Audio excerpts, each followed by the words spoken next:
Hiya, hiya. Well, this is another one of those great days. I'm in Florida. I'm part of the quarantine. I'm going to be quarantined until they let me back into New York again. Of course, the governor of New York has invited me to come and have a drink and have a meal. But I think he means that I've got to go at a shelter and be the only one there, or else go over to Rikers. Are they letting people out of prison in New York? I don't think so. They are in where are they letting them out? San Luis Obispo. They're going to let people out of jail because they have a fear of people dying in prison. A lot of us are wishing that would happen. But, you know, there's things that happened with Charles Manson. You remember him when he was in prison?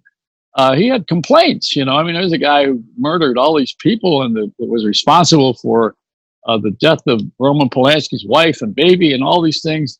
And they put him in solitary confinement, and he complained because he didn't like the company. But, you know, this is the way it is. Jeffrey Epstein, too. Is that Pat Addiss? Is that the world famous Broadway producer that's out of work right now? I'm not out of work. What are you out of? You're out of your mind to be on this show. No, I do an occasional this and that. Yeah. Sometimes I even get paid. Well, I love you, and you're a great Broadway producer. But let me just show you something here. I have the exclusive picture of the new postal van that's going to deliver the votes. So the president and everybody would be at rest with this. We got it there? Okay. That's it. That's what it looks like. All the right information? Oh yeah, it's got all the right information, and it has no mobility. I don't know if I got this right or not. I don't have any slides, but whatever the case, this is not Jay Leno. I don't need props. So I got Pat Addiss here. Pat and I are friends. We met on my radio show when I was much younger. And Pat, of course, looks much younger now. So we were together for a long time with many of your hit shows that you had. And I guess the best thing to do is to start with your career, because we have never covered that. Now, no. I forgot too. If you ever told me, I was so busy talking, I didn't listen, I guess. No, it's only if it's music. You'll remember it forever. Well, I just remember that my favorite show of yours is Promises, Promises. So don't even get me going. You know, with Sean and what's her name? Kristen Chenoweth. Oh yeah, boy, was that magic. That was my favorite of your shows. Really? I know the Fantastics is great, and I also like. No, you don't like it? I loved all my shows. A Christmas Story. I was very close to the cast, and that was very special. The last show I did that I really loved on Broadway was Eclipsed. But my favorite show that I've ever done was off-Broadway, Desperate Measures. And it won a lot of awards, and I was all excited. I was going to Hawaii to see it, but everything got canceled. So, but that is the best musical I've ever heard. Everything is perfect. It's a wonderful musical and only has 6 characters. And of all the shows I've ever done, that is my favorite. And it was a love fest. The cast, the director, the writers, everybody just loved each other. And of course, who wrote the music? Well, David Friedman. Right.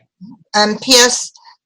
Peter Kellogg wrote the lyrics, and he's brilliant. He's very opposite. David is very gregarious. Peter is very quiet and understated. I just saw the Disney Channel. They have a special on Howard, who was a writer with Menken for the Beauty and the Beast. Was David Friedman a writer didn't he do some of the Disney stuff? Did he? Or do I have that wrong? Who? David?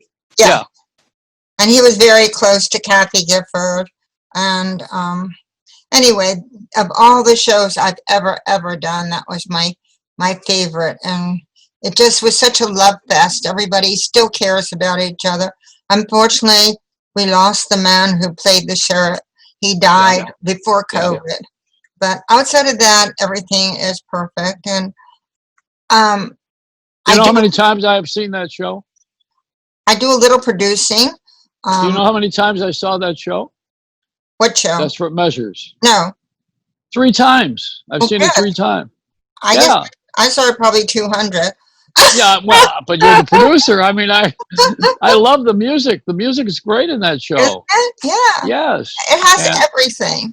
Yeah. And it's funny. It's very funny. So what do you want to talk about? I have some things I'd like to talk about. Well, you can talk about anything you want. I just wanted to establish the beachfront here that Broadway is down for now, but not out. Down, but not out. I have a different spin. Okay. Because Broadway is a tourist attraction, and it's going to take a long time before tourism comes back to New York.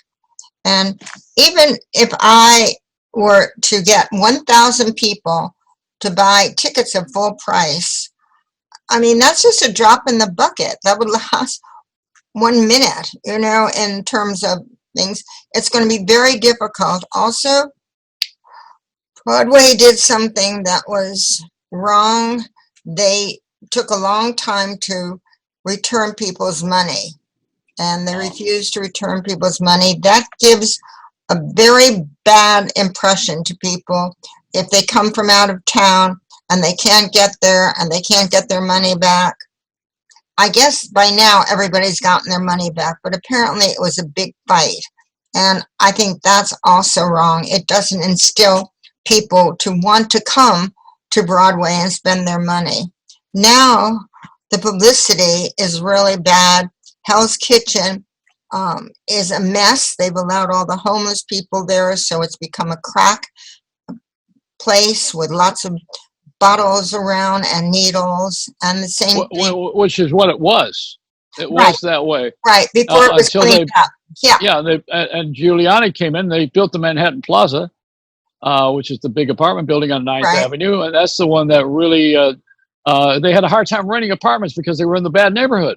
And then they made the neighborhood fashionable, and there's theater around it and everything else, and good restaurants. It's near 46th Street, which is Restaurant Row. All of this is wonderful. And I lived there. I lived on 46th Street at one time, you know, right across from that Episcopal church. I lived right there, and that's a theater. That's a theater. They turned the church into a theater. Anyway, I'm sorry. No, don't be sorry. I got excited. I did too, and it's exactly on 41st Street, where they now have these big tubs of shrubbery. So it's a walking area and eating area. People are shooting up over there, and there are lots of needles where the plants are. And when that doesn't entice people to come back to New York. I mean, we've gotten such bad publicity, and you know, I was born in Brooklyn, but I was raised in New York City. I'm a native New Yorker, and I love New York, and I love my life, and I just feel so badly about what has happened, not only to all our country, but particularly to New York City, because it's a beacon in the world, and Broadway was an important beacon. So the latest news on Broadway is Scott Rudin owes $6.3 million to the agency Spotco. That's a terrible thing, but would you tell me how Spotco could extend that much credit? I don't know. Where do they get it from? I mean, it's crazy. And they spent the money in ads, and as an ad agency, Scott Rudin is a very big producer of Hello, Dolly, and he came out of the movie industry with Harvey Weinstein. And, from Hollywood, Hollywood guy. And supposedly has sexual harassment on his list, but nothing like Epstein or Weinstein. You got to be careful of the Steens. They're both bad in the same way. One's alive and one's dead. But I'm addicted to following Ghislaine Maxwell, because I cannot believe how any woman could do what she did and still hold her head up and smile and think she's done nothing. It's disgusting. And as a woman fighting for women's advocacy and rights, it grieves me. I mean, she doesn't deserve any leniency whatsoever. She even had, this is the part that grieves me the most, 3 little French girls were flown over for Epstein's birthday as a birthday present. They did not speak English. They brought them to the house, and they did what they were supposed to do according to Epstein. Oh, you mean the massage? They were there for massages. Yeah, they were from France, Paris, 12 years old, 3 of them. Yeah. And the next day, after they did whatever they wanted to them, they sent them back to Paris. And they were only 12 years old. I mean, do you know how many lives that woman has ruined? I mean, she has hundreds of girls that she could have saved, but she deliberately ruined. And where's her conscience? I mean, to me, she deserves no leniency whatsoever. Anyway, now I've said my piece. No, it's a wonderful subject. I was sexually abused when I was 13 years old, and there's not a punchline because it's true. And I had to work through a lot of therapy with it through the years. And I came to terms with it probably very late. I mean, I was 35 or 40 years old before I worked on the issue. I was in such denial and such pain that was buried so deep. And I met a wonderful woman in Palm Beach. Can you imagine? Her name is, I don't know if I can give her name on the air or not. But anyway, she took me to the meetings and took me under her wing, and I was sexually abused, and it was my issue. She even took me to Miami to meet with I'm trying to not mention names. We went to meetings where they were training doctors and teaching them about sexual abuse and pedophiles. So I was in on the sessions. She took me there to open my eyes. And at that time, Miss America had been a victim, if you recall, years ago. And she came out with it. What was it? It wasn't Bess Meyerson. It was one of the other ones. I just forgot. Anyway, I try to not give names because it's anonymity. Right. No. This is interesting because I personally feel that more boys have been abused than girls. So what you're saying is very, very important because boys don't like to talk about it. Boys don't like to come out with it. So please go on. And if you know any way to get help to boys, it's really important. So I was talking about going to the meetings with the hospitals in Miami, where Elise, that's her name, took me to meet with doctors and psychologists and psychiatrists. And we were talking about the issue because I'm a 12-step guy, having been sober all these years. Then finally, I worked on the issue of sexual abuse, which came later in my sobriety. So as I got through the drug and the alcohol stuff, and then I addressed the sexual abuse. But the point that I'm making or trying to make is that I find it very difficult to get sober in public. And I used to go to meetings in LA with what we called a garage group, which means that people who were stars didn't want to be known as drugs and alcohol guys or sexually abused, which came later. In the programs, the 12-step programs. I always tell everybody, if it ends in A, I go to the meeting. But when I had the sexual abuse issue, I did not want to go public with it. And I didn't. So I did the work with a lot of therapy, a lot of consultation, and also in the group meetings, but I did not go public with it. I didn't come out and say I was sexually abused. And one of the reasons for it is because it was frowned upon by anybody in our industry, if you brought that up, because a lot of these people are predators. And I know Harvey Weinstein from Buffalo. He was a promoter of rock and roll shows, he and his brother Corky. So I know Harvey and Corky. I know them a long time. I know them when I was 19 years old. And there was we did not have sexual abuse as a topic back then. And I didn't know anything about what Harvey was doing at all. And then in Hollywood, once in a while, you'd hear something, but that's a producer's couch. And many people don't realize that a couple of things. And I know I'm talking a lot, but you brought it up. The thing is that on Sunset Boulevard, there's a building right across from the Hyatt Regency, which is now the Comedy Store. Or it's changed a few times. But right across the street is this huge deco building. And that was the house of that. I have to give names again. Louis B. Mayer was a predator, and he kept his hookers in that place, famously. And everybody in the industry who knew, and then there are those on the outside who couldn't write about it because they would never work again. And it was worse than the communist scare. But the thing that I did was I got sober, and then I got clean, and then I worked on my sexual abuse. But I never did it with a lawyer, and that's my angst.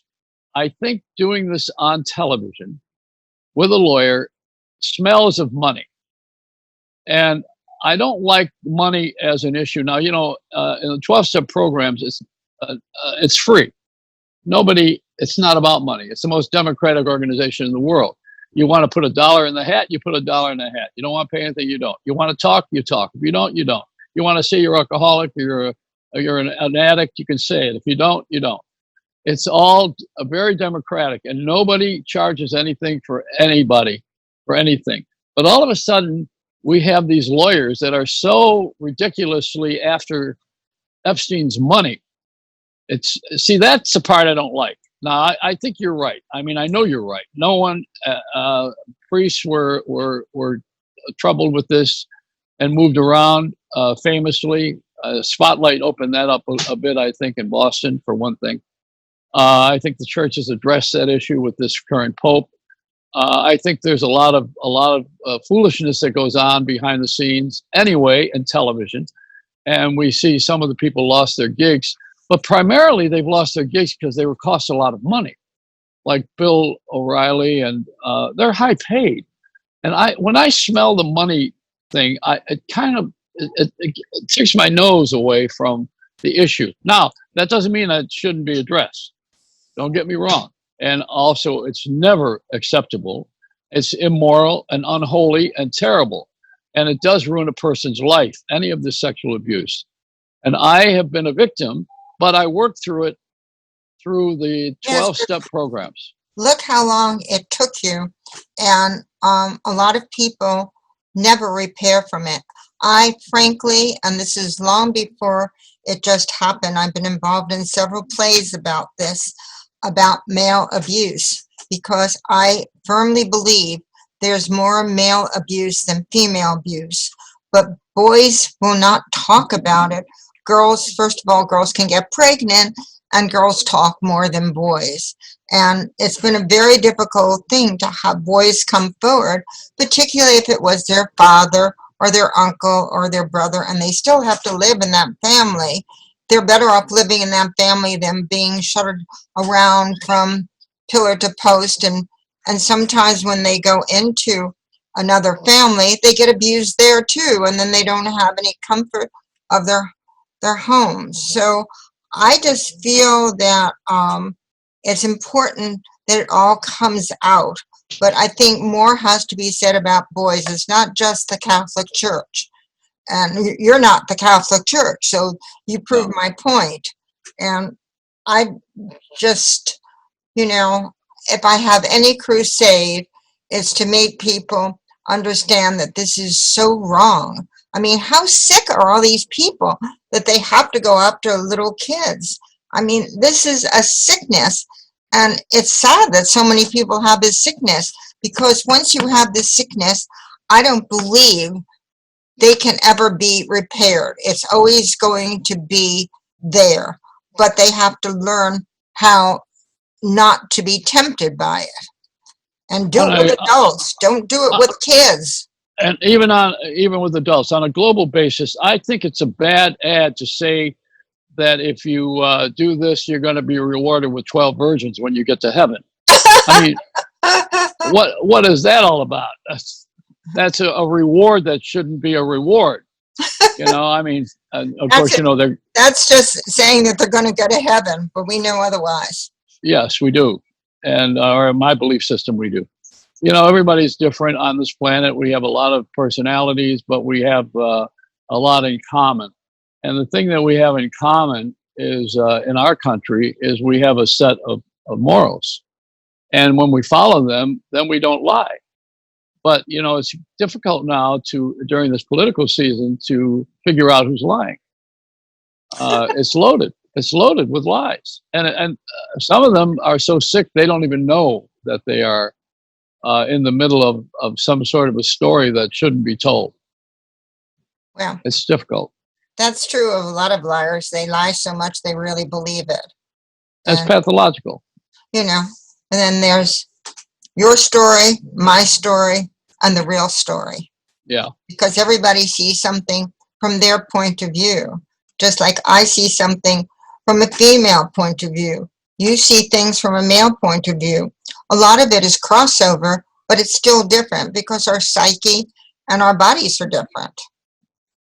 So and where we're sitting, the view from where I'm sitting is different. The family is tribal, and the emotional scale, it depends on how badly you were beaten when you were a child.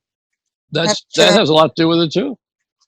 I was very lucky. I was very loved as a child, and yes, I had incidents, particularly when I was running my business before I switched to show business, and I ran a promotion company for 30 years because I had a deadbeat ex and I had to support 3 children in private schools.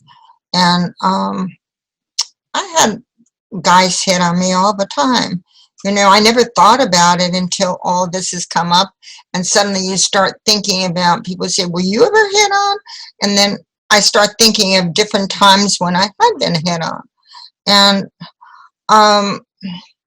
there were some very close calls, but I mean, everybody has a different way of handling it. I handled it by laughing a lot and thinking, this is ridiculous, and that sort of, that puts a damper on things. And if it got too hot, I know this sounds terrible, but kick them where it counts. And I had a strong knee. Well, I'm looking at a squirrel right here on the porch, and you kick him in the nuts. That's what you got to do. Right. And you think I'm lying. He's right over there. I was censoring myself, but you got the message. A lot of women flirt. A lot of TikTok has all these girls on it. After all of this with Epstein, there are these girls, 14, 15, who are baring their breasts and their booty and shaking, all on TikTok. It's a pedophile's delight. And nobody's talking about it, but girls are asking for it. And so that also is a problem. I mean, I think there's a lack of training of telling girls, you don't do this, and what it leads to. Anyway, I should get off my soapbox. No. It's fine. I mean, theater is a reflection in the writing and in the music of the society, and it's got either the two masks, fun or serious, and sometimes they cross over, and it's rather interesting at that intersection. It's where serenity meets calamity. Right. And that's a good place to write.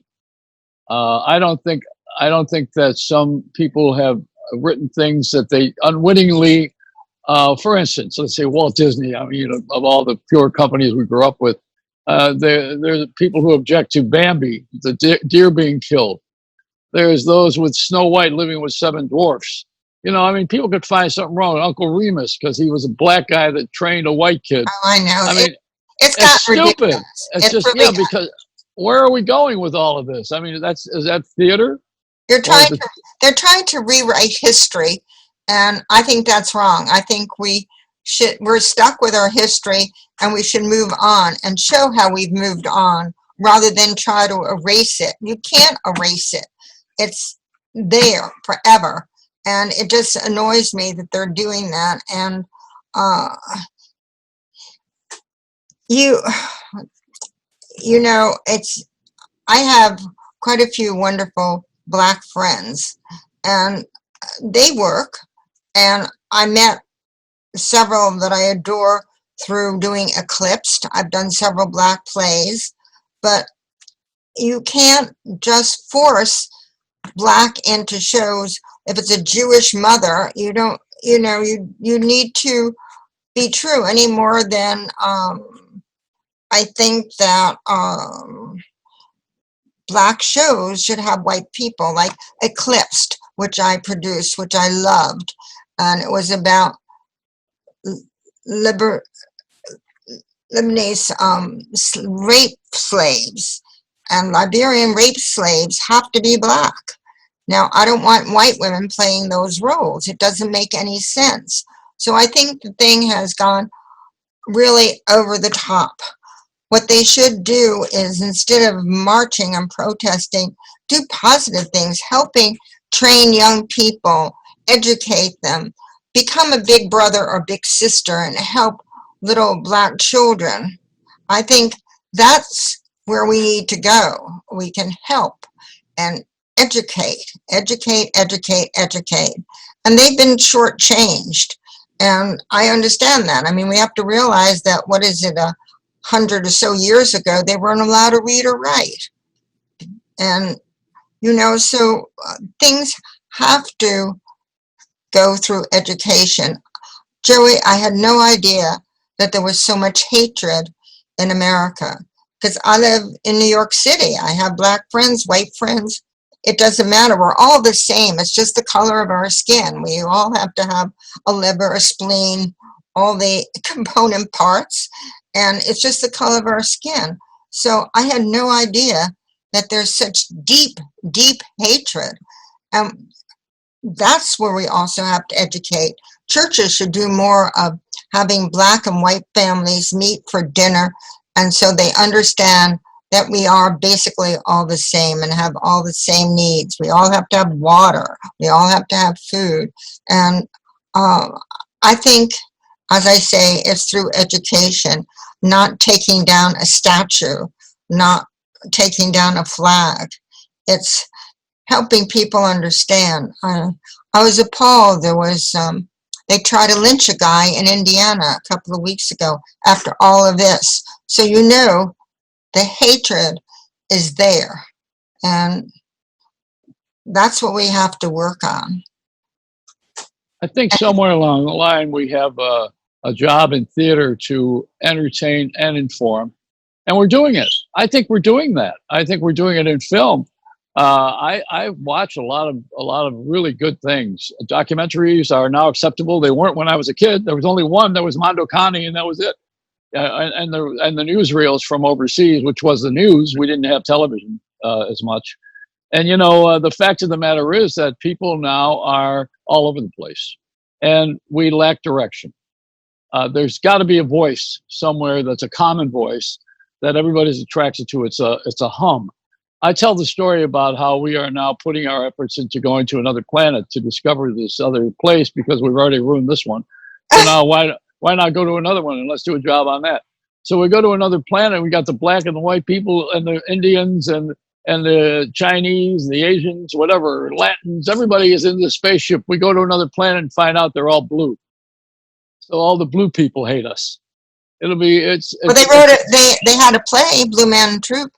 Oh yeah, and that's the world that we live in. Of its foolishness, that nothing is going to change except I can change. Right. I can change. Joey, I just want to tell you one thing that I think you'll be very happy about. I'm a member of the Lambs Club, and we're doing these Zoom nights, and my friend Magda Katz is primarily doing it, and we're having Bobby Rydell on. Good. Oh, absolutely. Bobby is a Philadelphia premier artist. You know, there was Frankie Avalon and Fabian from Bob Marcucci, and then Frankie Day managed Bobby Rydell. Right. Bobby was also a big band singer, you know. but so was Frankie Avalon. I think, well, Frankie traveled with the band. It's a great history. My friend Johnny Madeira wrote At the Hop, which is a story of all of that, the reality story. I should give you that script. You should do a Broadway show about it. It's wonderful. It's a great script. Not Broadway, off-Broadway. Off-Broadway. Because, yeah, well, the theater around the country is going to come back because it's an important part of local scenes. People are on the boards, and it becomes a social important thing in different areas. So off-Broadway and all around the country, you'll see a revival. In fact, I saw a wonderful play at a local community theater here in McLean. They did a very, very clever thing, and I just wish more people would be so innovative. They did it in a parking lot. It was not a moneymaker. They didn't charge enough money. They were foolish. They should have charged more. But anyway, you could put 4 or 5 people in a car, and you have an appointment of what time, and then you go into this parking lot, and they had different performers at different stations, and your car is told when to move. And the problem is that each of these performers had to perform like 30 times. It was 90-degree temperature, not easy. But it was such an interesting story that I've been in touch with the playwright because I thought he's very gifted. Do I have time to tell you about it, or? Yeah, please, go ahead. It was called Small Change, and it was about a dollar bill that gets passed from one person to another. So your car goes to the first station, and that person tells the story about how they got this dollar bill and what they did with it.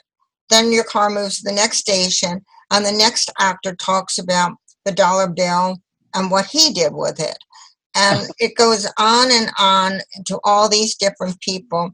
There was one girl that was so adorable, and she was drawing all over the dollar bill and putting the mustache on and glasses, and she was just having the best time.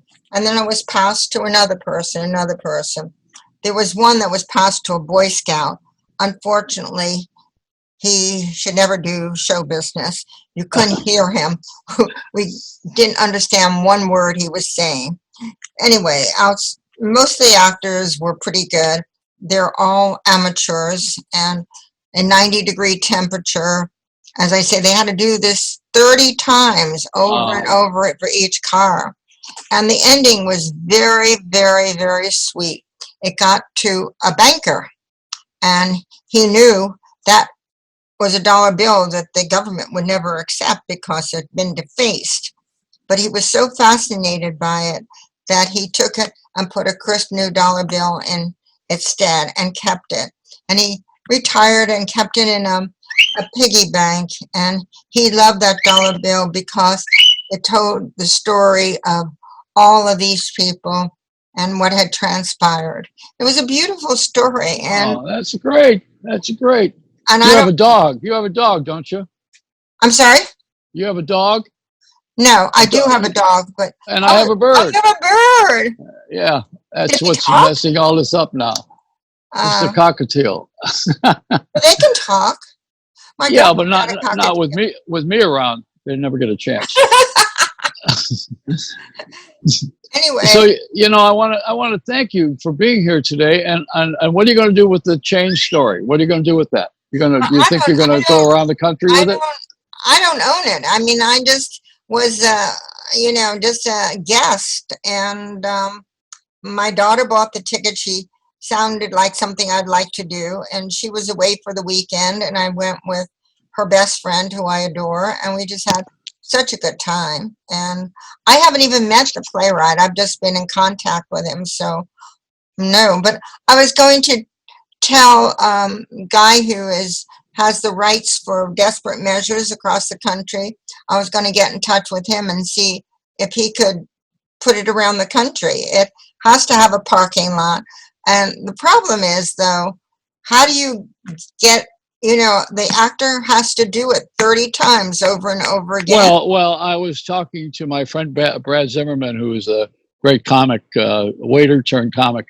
And I told him that the Hard Rock Cafe here in Florida, which is the stadium where the Dolphins play, it's owned by the Indians, the Seminole Indians. The Hard Rock has a 200-car parking, and they show movies. So you come in there, you use the sound from the FM radio that you have in your car, and you watch whatever his performance goes on. So you only do it once. You don't have to do it 30 times. Yeah, but 200 cars. It loses the intimacy of having a character live. Then you no longer have live theater. No, have him live and on the stage. Have him live. I don't know. I mean, look, different people can do different things with it because it's a very clever idea. And they only had amateur actors, and so I was told there were 13 actors, and they only had a choice of like 17 people. So they did pretty well considering the obstacles that they had. But I mean, I don't even know this company. They sure got my opinions because they asked for it, and I gave it to them. You know, don't ask me if you don't want to hear. Well, you're award winning, and you deserve it. And the Lambs Club used to have the Nativity every year, incidentally.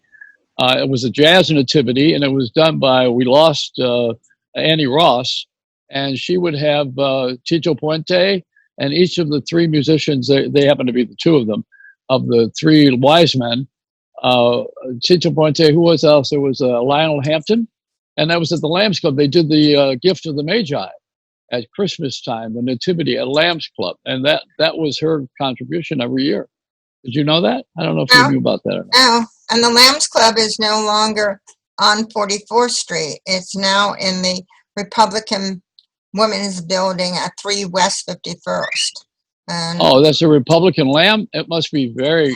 I would not... I know, it sounds terrible. Yeah. It has nothing... They just went space from the Republican Club. There's gonna be a good joke here. You know, I'd be a little sheepish. I know. But it has nothing to do with the Republican Club, except the dining room is great. It's small and very good. And well, see, that's New York. New York has all these pockets of things. That's what's wrong right now because you can't socialize. And New York is the greatest event because it's, first of all, the entertainment center of the world, without a doubt, and the most variety. And Lincoln Center on to Madison Square Garden. It's astounding. And the other thing is that it is the eating center of the world too, although it's because it's this country will never fail because it's everybody. The other countries are only who they are. As a rule, China is Chinese. This is America is everybody. And Russia is Russia. And the Soviet Union, those are the bloc countries. But this is everybody. And not everybody crosses borders in that region in Eastern Europe. But we do it here. Israel is Israel.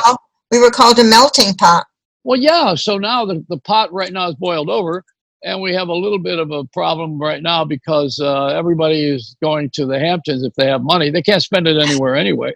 So the rich get richer and the poor get poorer. What are you going to do? You know, I always said that the poor, the difference between the rich and the poor is that the rich they get ice in the summer. We get it in the winter.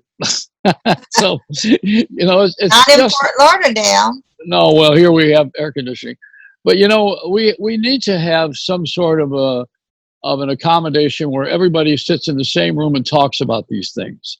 We thought it was the government. You know, we rely on them. We rely on the Senate and the Congress, and these guys can't get out of their own way. None of them. They never could, because it was supposed to be a volunteer army. And now it's become a profession of running for office and claiming territories and all this bull. You know, I mean, really, it got out of hand. So what's the solution? What's the solution? You know what? Because years ago, you had families, the Cabots and the Lodges, and I'm not saying there wasn't some bad people in there, but they were devoted to helping our country and our government. They cared about people. Now it's all party run, and it doesn't matter about people. It's just numbers. And that's the sad part. But we're not that way. You're not that way. No, I'm not. You're not. I'm not. Well, we're not that way. I mean, everybody isn't that way. But our politicians are. Well, so get rid of them. Vote on the phone then you don't need lobbying anymore. If everybody votes on the phone, you got the electronic jungle that everybody wishes they had. You get yourself a passcode and vote on the phone. You don't have mail, and you don't have to worry about all of these the polling places being rigged, and you don't have to worry about all these guys lobbying for your money and your vote. Just get it. Find a new place. You got to do things differently and exciting. You got to excite the public. That's what, not to the point of rioting, but that's inciting them. You have to excite them and get people caught up in something that's really positive and moral and fun.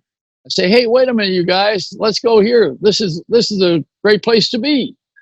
And that's what New York is. See, that's New York. New York is the entertainment. That was what New York was. Well, we took a rest, okay? It's a rest stop now. But I'm sitting in Florida, and we are. I'm in the waiting room, but not to die. I'm in the waiting room for New York to open. And when it opens up again, I'll go have a drink with the governor, and I don't even like booze, so I'll have an iced tea. But the deal is that we've got to just all get together. And you can't have all the separation. We can't be having the split with these parties. He said this, she said that. He was wrong. He doesn't like religion. This one doesn't believe in God. This one, what are we doing? What is all of this? All these lies. First of all, they're all advertising campaigns. These people the people in the ad community are out of work right now because there's not a lot of money being spent on ads. Some, but not as much. I don't know. I see so many advertisements. When I watch the news, it drives me crazy how many ads there are. So well, it's a rotation. They because they're paying less for the spots, like the pillow guy. Right. In an ordinary time, he never would have gotten this far. It's that he bought the time when it was cheap, and he's on all the time. And you think you got to have one of these pillows. Yeah. I mean, and then he's got the other betting. As a pillow guy, I want to take a pillow and stuff it up his nose. I know the feeling. Anyway, Pat, I got off on a couple of things here today, so. Oh, so did I. We both did. I thought it was wonderful. So. Well, you're great. I love you, and I miss you. I miss being with you and seeing you. I do too. So we'll have to have another Italian dinner. We do that with our friends in New Jersey. They invited us over. Okay. Ron and his wife, they have us over there. Oh, yeah. We haven't done that in a long time. Well, yeah, nobody's done anything in a long time. No, but even before the lockdown, we didn't. This is a long, nobody would have a half hour on the air like this as a rule. That would be, right. I think you should come back on nighttime radio. I really do. I just think you were just such an important part. I mean, I had friends who were devotees of you every single night. And you served a purpose. There are a lot of insomniacs and that just loved your show. And you have the most perfect mind of recall of music that I've ever seen in my life. You didn't use notes or anything else. I was there to testify. And it's just a shame that we can't have you do that. I don't know. There must be some wonderful radio station. Even NPR should give you something. Well, thank you for the sentiment. I think we're going to do it in the new medium. And you're right. I need a major platform to tell everybody that we're here. See, right. That's what you got to have. You got to have that to know about this. Right. I mean, even before NBC got plucked by the Peacock, they're now, I started to tell this before, I'm going to say it again. They have shifted from being a commercial-driven show network to a subscription base. See, they want to see money every month from the public. They don't want to wait for sponsors to spend money. However, if you get it free, they have sponsors. If you pay a little bit, they have less sponsors. If you pay a lot, you have a premium channel. I mean, it's all about money. Everything's about money. And when you do a Broadway show or off Broadway as you're doing now, I want to tell the story about you, and then I'll end this. We could do this every day, you and I. But let me tell you about Pat Addiss. Pat produced a great show that I mentioned earlier called Promises, Promises. Burt Bacharach did the music and Hal David. It was a great musical show. And Sean was brilliant. He was just absolutely, he was better than anybody. I mean, I've seen he was just perfect. And Kristen Chenoweth too, just beautiful cast. And it stayed on for a long time. It was on Broadway for a long time. And when I went to the closing party, I love this story. At the closing party, usually they are dreadful because people are sad, they're mad. These guys had another show to do. He had to go to Hollywood and do something. She had something else booked. Whatever the case, it closed. And I'm talking to Pat, and I said, Pat, this is the most unusual party I've ever seen for the closing of a show.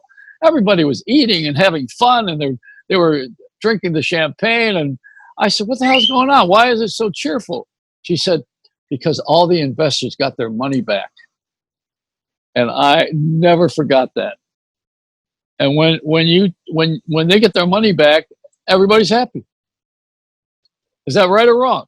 Yeah, it's right. I'm fighting with a guy right now who owes me a ton of money, and just I don't know. I mean, I hate to have to get a lawyer because that's costly and annoying and everything, but not everybody is honest about giving the money back. And there are a lot of times when they have the money, I'm not going to cite examples, but there are lots and lots of them, which is unfortunate. Some of the big guys who just do not pay back the money. And it's sad. But no, people are very happy when they get their money back. I am. Well, you know, when we went to see your show on the Acorn Theater, is that which one it was? With the boys? Yeah. No, when I went to see the Desperate Measures. No, that was at New World Stages. Yeah, that's right. On 50th Street, right? Is that it? 50th. Anyway, right. I had that in the back of my head, but you know, I brought with me some people from Little Italy.